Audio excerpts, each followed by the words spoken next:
5G has ushered in new levels of digitalization and intelligence. What about more advanced vision, 5.5G?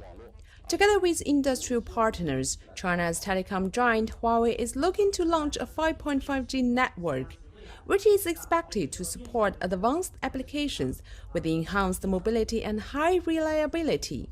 5.5G 相比 5G 的话， Based on the current 5G, 5.5G will see a continuous improvement of network capabilities. For uplink, you will be capable of increasing the speed from 100 megabytes per second to 1 gigabytes per second. For downlink, you can increase the speed from 1 gigabytes per second to 10 gigabytes per second, so users can experience a tenfold improvement in general.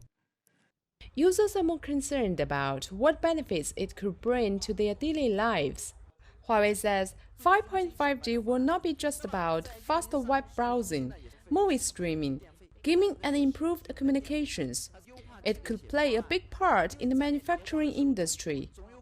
在工厂的这些 In the digital factory or connection factory or other business scenario, 5G and 5.5G can help enterprises to enter core areas of industrial production, like industrial control field.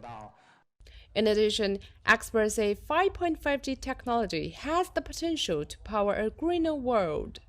I think the main role that this digital technology can help is to optimize and to create more efficiency in many processes. Okay, so I think by providing more information about processes, by providing better tools for decision making and for automatic decisions, there will be many ways to optimize, energy use in many processes, from energy use in general to waste management to agriculture to many aspects of what we do.